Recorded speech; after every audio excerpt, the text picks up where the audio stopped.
جی بالکل، شہید کی جو موت ہے وہ قوم کی حیات ہے۔ ہم اس وقت موجود ہیں بہاڑی سے تعلق رکھنے والے فوجی عمر حیات شہید کے گھر میں، جنہوں نے سوات آپریشن کے دوران ملک و قوم کی خاطر اپنی جان قربان کر دی۔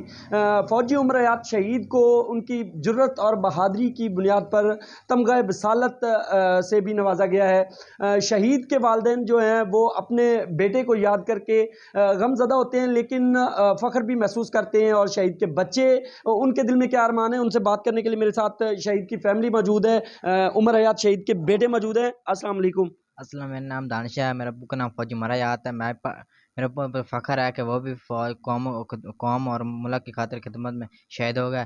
میں بھی پڑھ لکھ کر فوجی بن جاتا ہوں اور میں بھی اپنے باپ کی طرح ملک و قوم کی خدمت کرنا چاہتا ہوں۔ ملک و قوم کی خدمت کرنا چاہتا ہوں، یہ اس بچے کے جذبات ہیں جس کے والد نے ملک کی خاطر اپنی جان قربان کر دی۔ والد موجود ہیں، ان سے بات کرتے ہیں۔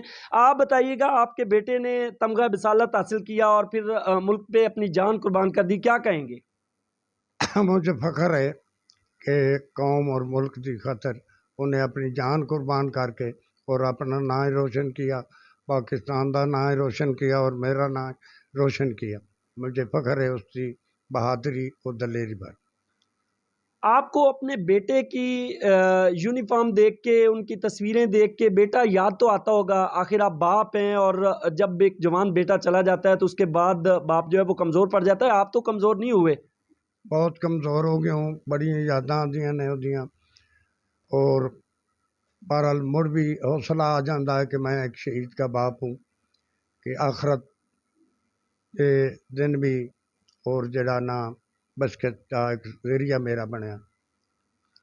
جی بالکل، ایک باپ کے جذبات جو ہیں وہ ایک بیٹے کے چلے جانے پہ یہی ہو سکتے ہیں۔ دل میں غم ضرور ہے، لیکن جو حوصلہ ہے، جو ہمت ہے، وہ بلند ہے۔ اور والد کا عزم یہی ہے کہ وہ اپنے پوتوں کو بھی پڑھا لکھا کر پاک فوج میں بھیج کر ملک و قوم کی خدمت کرنا چاہتے ہیں۔